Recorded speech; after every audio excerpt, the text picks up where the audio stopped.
Class 12 semester 4 তোমরা হয়তো অনেকেই জানো বা অনেকেই জানো না সে বিষয়টা কি। একটু পরে সেই আলোচনায় আসছি। সে রাষ্ট্রবিজ্ঞান বিষয় হোক বা সায়েন্সের কোনো বিষয় বা ভূগোল, ইতিহাস, যে কোনো বিষয় হোক না কেন, তোমরা যে নতুন সেমিস্টার পরীক্ষা দিতে যাবে বা নতুন সিলেবাসের যে পরীক্ষা দিতে যাবে, সেই পরীক্ষাতে তোমাদের কিন্তু আর কোনো রকম কোনো লুজ দেওয়া হবে না। যারা সায়েন্সে পড়ো তারাও কিন্তু কোনোভাবে লুজ পাবে না।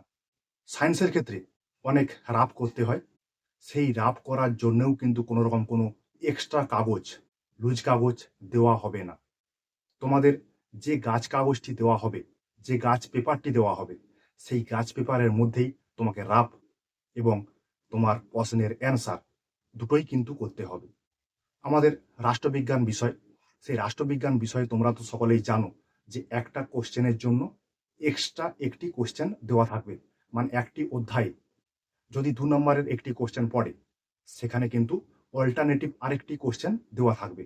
এটা যেমন এই বিষয়ের ক্ষেত্রে, তেমনি অন্যান্য বিষয়ের ক্ষেত্রেও কিন্তু একই বিষয়।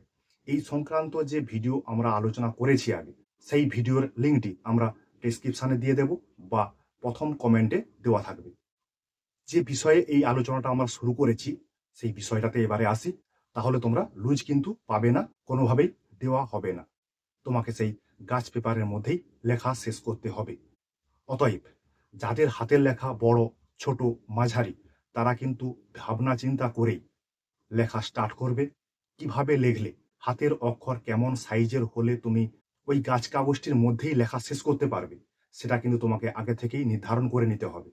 যাদের হাতের লেখা বড় বড়, তারা অবশ্যই হাতের লেখাটা একটু ছোট করে লেখা শুরু করবে। যাদের হাতের লেখা ছোট, তারা একটু মাঝারি করবে। মানে এমনভাবে লিখবে যাতে তোমাদের সব ধরনের সমস্ত কোশ্চেনগুলোর অ্যান্সার তোমরা ওই খাতার মধ্যে দিতে পারো।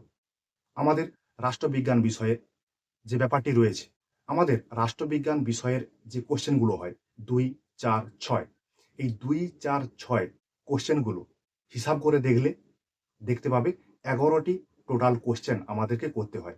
2 নম্বরের 5টি, 4 নম্বরের 3টি, 6 নম্বরের 3টি। তাহলে 2 নম্বরের কোশ্চেনগুলো এমনভাবে লিখবে যাতে টু দি পয়েন্টে অ্যান্সার হয়। 4 নম্বর এবং 6 নম্বরের কোশ্চেনগুলো তোমরা কিন্তু একটু ভাবনা চিন্তা করে লেখার চেষ্টা করবে। কোনোভাবেই আবোল তাবোল না লিখে টু দি পয়েন্টে 4 নম্বরের জন্য 2টি পেজ, 6 নম্বরের জন্য 3টি পেজ। মানে ধরলাম এটা একটা পেজ, এটি একটি পেজ এবং এটি একটি পেজ। এইভাবে 3টি পেজে 6 নম্বরের কোশ্চেন লেখা শেষ করবে। যদি কেউ টু দি পয়েন্টে 6 মার্কের কোশ্চেন 2 পেজে লেখা শেষ করতে পারে, তাহলে কোনো অসুবিধা নেই, সে কিন্তু লিখতে পারে। তবে লিখবে যখন টু দি পয়েন্টে লিখবে, কোনো রকম কোনো গল্প লিখবে না বা এমনভাবেও লিখবে না যাতে পরীক্ষার হল থেকে বেরিয়ে এসে বলতে হয় যে আমি কোশ্চেন ছেড়েছি কারণ কাগজ শেষ হয়ে গেছে। এইটা যেন না শুনতে হয়। মানে এই কথাটা যেন না তোমার কাছ থেকে বেরিয়ে আসে, সেইভাবেই কিন্তু তোমরা কোশ্চেনের অ্যান্সারগুলো অবশ্যই লিখবে। আরেকটা যে কথা, মূল পয়েন্ট, তোমরা যে কাগজটা লিখবে, সেই কাগজটাতে লেখা শেষ করলে, লিখে যাচ্ছ, লেখা শেষ করলে যেখানে লেখা শেষ করবে সেইখানে মনে করো এইখানে আমার লেখা শেষ। কি করবে? আড়াআড়িভাবে একটা লাইন টেনে দেবে। লাইন টেনে দেওয়ার পর লাইনের নিচে কি লিখবে? এন্ড বলেও লিখতে পারো বা দা এন্ড বলেও লিখতে পারো।